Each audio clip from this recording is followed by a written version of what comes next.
Super Bowl Sunday! How are we doing, everybody? Guess who's back? This guy back at again. Move the chains, representing. How are we doing today? Super Bowl day. Big day. I'm recording this a couple hours beforehand. Let's go. Let's try and enjoy and grasp this feeling we got for 60 more minutes of football, and then it's over for a couple months. Although we got the combine, we got other shit going on. But this is firing me up. So, today, as I'm driving around and I'm kind of doing stuff, and I want to give a shout out to my old manager, Aaliyah, at McDonald's. It was so great seeing her. She's one of my favorites ever. I was so great seeing her today. And hashtag big dog, hashtag slay. She's killing over there. You go, girl. So I wanted to throw that out. And every other manager Jen and manager Amanda and Bree, I just love all you guys. So I wanted to start, though, with, I saw some news today. Mr. Aaron Rodgers, he's leaving. Jets are moving on. They've moved on from him. And my take is, this is how it always ends, man. It had Michael Jordan Wizards vibes near the end. Called out a teammate. You know, the play wasn't there. You know, it's a shame he got hurt 2 years ago. But this is just what happens. And, you know, again, Aaron, I think, kind of figured out that grass ain't always greener on the other side. And he went to the Jets, which Brett Favre did. And Green Bay's just sitting there laughing. Like, this is why the Green Bay Packers have been so successful and the Jets aren't. And it doesn't surprise me. Now the dominoes, you know, it was reported by Jay Glazer, who I have a lot of respect for. He knows the game, ifs, ands, and everything about it. But now you kind of get in this weird thing where, okay, where should he go? How much does he have left? Because obviously he's not as good as he was 5 years ago. Like, we can just admit it. I saw it. He did play great down the stretch, but you saw early in the year, like, his rust was key. And I know he was hurt and all that. So maybe next year he's fully healthy. There's no drama going on. But this is what Aaron Rodgers is now. You get drama. You get all this bullshit. He's just a weird dude. He's a complex guy. He's an enigma. We can't figure him out. He's just bizarre. He's gifted. That's all I can say.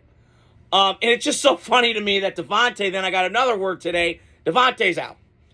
So, it's just, here we go. And this was never going to work with the Jets.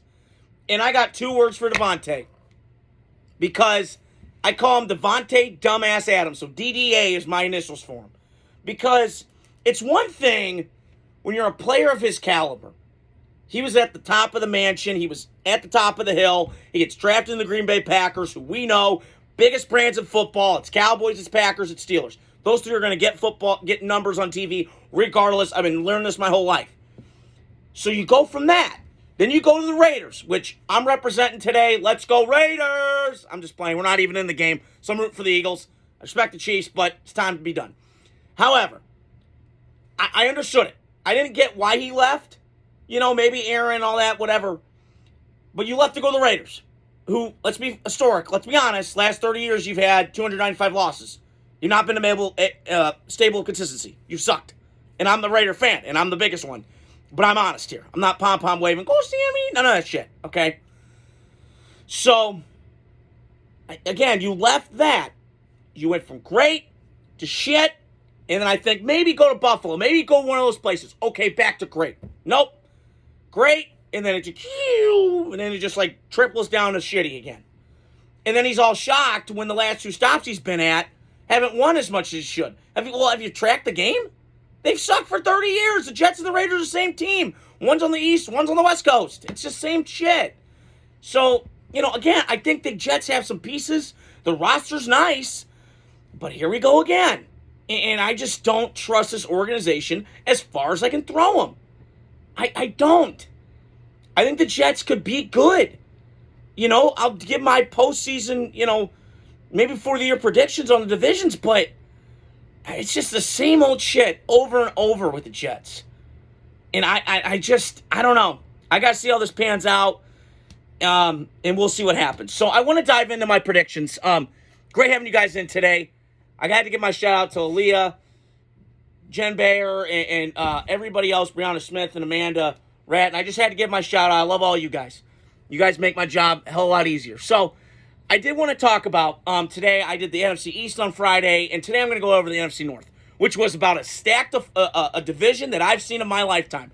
And here's the thing with the NFC North. I've been a Packer fan. Most of you guys know it's my second team. I love an AFC and NFC team. But, man, I've been watching this division a long time. And since 2007. So it'll be going on, 18 years. And one thing I know about the NFC North is this is a classic black and blue division, slobber knock, fist banging, just full on go. And it's a great division. The Lions have been shitty for a long time. It was always Green Bay's. And you always had Green Bay, Minnesota. Chicago had their little bit of run. But, man, now it's a three-team race, man. And, the Lions, I'll start with them because they were my team to win the NFC North, and they did this year. Very impressive. I think the job that Dan Campbell and Brad Holmes have done, it's just incredible. And I talked to Mike Kesnick and everybody else about this. It is just a cool-ass feeling to be a Lions fan right now. Now, I know it sucks. You did lose in the NFC Championship game 2 years ago when you had that lead and you pissed it down your leg. And then you had the lead last year at home. You had the game this year at home in your stadium, and you just lost it. So it's a bad feeling, bad taste in your mouth. But not all hope's lost. You're going to be fine. Listen, you got to replace some guys, but here's the thing. You still got your core intact. Jared Goff comes back. Your offensive line's still there. You got both running backs. They ain't leaving. St. Brown, you got guys like that. So, in Hutchinson and McNeil come back on the defensive line. If they could have Myles Garrett, holy shit, watch out. That is a match made in heaven, baby. Then that means next year, I believe, they're the favorites to win the NFC. I do believe that. But if they got to stay healthy, though. But I'm saying, if they were to go get him, Myles Garrett, this is all or nothing, man. Like, you only get these windows with these teams very short in this league. So, Lions, you got to take advantage of it. Because I'm telling you, you've got to take advantage of this opportunity. You have it right there. You got to close. So I think if I'm the Lions, listen, I know that they've done it into the draft and all that. But maybe that mantra that Leslie had a couple years ago when they went all in and they won a Super Bowl with Matt Stafford, F them picks, you got to do that now. Now, I don't know if they'll do it. Maybe. We'll see. So I just think the Lions are still the favorites to me in that division to win it. The most continuity. Everybody comes back. You got the same coaching staff. Mostly. But this is what happens when you're a great team. You lose guys like this, and it happened with the Eagles when they won the Super Bowl against Tom Brady, and that's so on and so forth. So I do believe the Lions are still going to be the best team in that division next year. The team that I did pick to finish second last year was the Packers. They had a weird year, okay? I still think Matt LaFleur's a good coach. I'm not disputing that. They've been to the playoffs. This is a very well-run organization. They do things the right way. But if I'm them right now, I did say the Lions should go all in. But I had a hunch the other day. I was thinking about this the other day.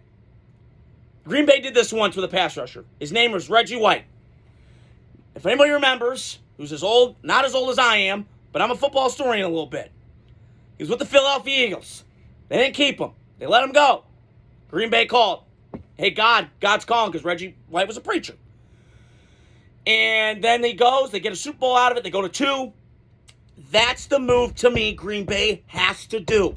If I'm them. Now, listen, Myles Garrett's going to get 31 other teams on the damn phone. That's just how I think it's going to happen. Raiders, everybody. But if I'm the Green Bay, I know they don't hit free agency often. There's been a couple moves they've done in their history that have paid dividends. Reggie White, Charles Woodson, and I believe Myles Garrett if you do that. Because now you add. Because their roster, I don't believe is as good as Philadelphia or Detroit or anybody. And maybe Minnesota, maybe. We can debate that. But you got to go all in right now. Because Jordan Love is on that contract. You ain't getting out of that. And to talk about Jordan Love, I do think next year is a critical year for him. I'm not saying like he's on the hot seat or nothing because he had that heater 2 years ago, 32-11. And last year he had a good year, but just very inconsistent. But he was hurt and all that stuff. I think this year's a big year for him, though. Because we got to see, okay, can he return to that guy that we saw on that heater down that 8-game stretch 2 years ago when he went into Dallas and beat the shit out of the Cowboys? Can he return to that?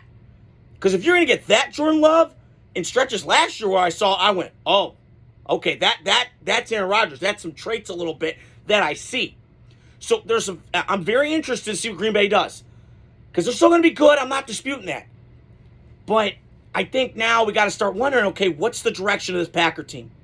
Because they did make the playoffs this past year, but they ran into Philadelphia, who played them very tough. I mean, that defense for last couple of years on the Green Bay side of the ball, the defense side of the ball, they've been better 2021 they were good in the playoff game. They lost to San Francisco, obviously, and then they just beat the shit out of the Cowboys, and they kept it close with the Niners. So I do think they're there, but it's just going to be hard. That division's a mother. I'm not disputing that. Minnesota, I'll get to them in a second. But to me, I just feel like they're on the right track with the right pieces, right infrastructure in place to make another run at the playoffs. So Minnesota, I want to get to them. They did surprise me this past year. They went 15-2. They lost. It was so funny. I think they went whatever the record was. They had 4 losses, 2 to the Lions and 2 to the Rams. Reminds me of the Raiders went 6-0 in division, but then 2-6 against everybody else. So it's a wacky thing. I think they went I'm trying to think, because they went 8-8. I'm trying to think here. Okay, so they were 6-0 in division, and then 2-8 against everybody else. That's what I remember. Okay, so Minnesota's got a dilemma though. Now it's a good dilemma to have. I'm just throwing this out. Sam Darnold, I believe, leaves because I think Minnesota, you saw it near the end with Kevin O'Connell, was kind of frustrated and kind of, you saw the angst and all that stuff with them, with Sam Darnold. And listen, I love Sammy. I was thinking about this in my walk today. I love Sam Darnold. I love him. He's got my name, kind of that quiet, good guy, likable, all that stuff, characteristics of me. Although I do look like Baker Mayfield, that's fine. But to me, I kind of mirror both guys. I love Baker Mayfield, the edginess, the chippy, the pissed off, intense, Energizer Bunny, woo, NASCAR, woo, and all that stuff. But I just feel like right now, the Vikings are going to get rid of Sam. And listen, he could come to us. That would be a great thing because then we can, I'm a little nervous about that because I've seen Sammy go to great shithole organization, shithole, Jets, Panthers, and then great Niners, Vikings, and then back to shithole. So maybe we'll see. But we'll get to that later. But my point is, now they got J.J. McCarthy in the wing. And I'll say this with that offense with Minnesota. Kevin O'Connell, and listen, I like Kevin O'Connell a lot. And I agree with Middlecoff on this standpoint. Sometimes we talk about player malpractice. I think coaching malpractice needs to be more discussed. Because in that playoff game, Sam Darnold was getting his ass beat and getting sacked all the time. Kevin O'Connell's problem was he was calling all these pass plays. It reminded me when the Bears had Mike Martz back in the day. And Bear fans know this as good as anybody. Is that when your quarterback's getting sacked so much, you can run the ball and take the pressure off your offensive line. And I think Minnesota and Kevin O'Connell, it didn't make sense to me because Minnesota was only down, 10-3 in that game? So Kevin O'Connell, I think, has got to do a better job. I'm not saying he's a bum. He's not overrated. I know the media likes him. He's an attractive guy. I'm not disputing that. But I think Kevin O'Connell's got to do some things different. I'm not saying you got to change the whole thing. And he's a very smart guy, and he's had success. I'm not disputing that. But you got to win the playoffs now. We've seen you stack wins together, and you've been very impressive doing that. Because this team's pretty damn good. And I'll say this with Minnesota. They, to me, have a good roster. And maybe they're just a cursed franchise. I don't know. There's 3 of them in this league. The Chargers, the Bills, and maybe the Vikings. I don't know. Because I think at some point they're going to crack through the door. I really, truly do. But I just worry, though, going forward, how is JJ going to look compared to Sam Darnold in this offense? Now, he does offer more in terms of mobility and all that stuff. But a slider kid, arms okay, not bad, but not great. So we'll see what happens moving forward. You got great weapons. This is, to me, a classic example. If you're a Viking quarterback, to me, drive the Ferrari, don't crash it, and don't screw up. That's what I feel like to me. Because every piece of the puzzle is great. Aaron Jones, you have your backs. Christian Darrisaw comes back. You have Cam Robinson as insurance, who, by the way, we don't talk about that enough, was one of the better in-season trades that I think I've seen in a while from a team. They got a really good left tackle in Cam Robinson, who had his moments of struggling. Like he's had his whole career down in Jacksonville. Kind of got lost down there. But you saw the moment, that was a great insurance policy for the Vikings to have. So I do think Minnesota's coming. I think they're there. Got to improve some stuff. I'm not saying a lot, but just a little bit. And last but not least, the Bears. I think they're going to be where they were. They were like this for a reason. You had all this change. You had Caleb Williams coming in, number 1 overall pick, all the pressure. I still feel the same today. I've been on the Caleb thing, and listen, can he ever be great? I don't know. But I think he's got the chance to be. But, man, I just think he's got an uphill battle with Chicago. It's just the organization, the McCaskies, And RIP to Virginia, by the way, to live 102 years old. That's my goal in life. I'm not talking about death here. I'm not trying to get dark here. But my point is, I'm trying to live to that, hopefully. Cross my fingers. But I just think the Bears, listen, there's talent there. But they're kind of like Cleveland right now. At least Chicago's got a quarterback, and Cleveland doesn't. But I've kind of compared them. Great historic franchises, Browns, Bears, but just they can't ever get their shit together. They're kind of weird. But I don't know. I think the Ben Johnson thing, listen, I get it from the standpoint you got to get a guy, and I've heard this too, when you're on a rookie contract and you get a young quarterback, you have to have an offensive-minded coach. I think that does help. And I do think that getting Ben Johnson to pair with Caleb Williams is going to be a good thing, and I think it does weaken Detroit in some aspects. But this is different now.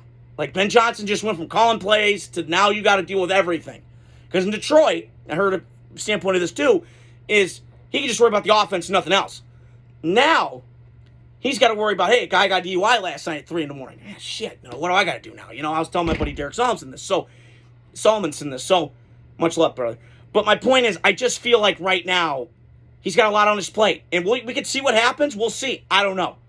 So, we'll see with the Bears. But that was my NFC North recap today. Hope you guys are doing well. Super Sunday. Moving the chains. We're rocking. We're rolling. Got more content coming out this week. Trades are happening. Debo wants out. Get into that tomorrow. But have a great day. Super Bowl Sunday. Adios. Godspeed.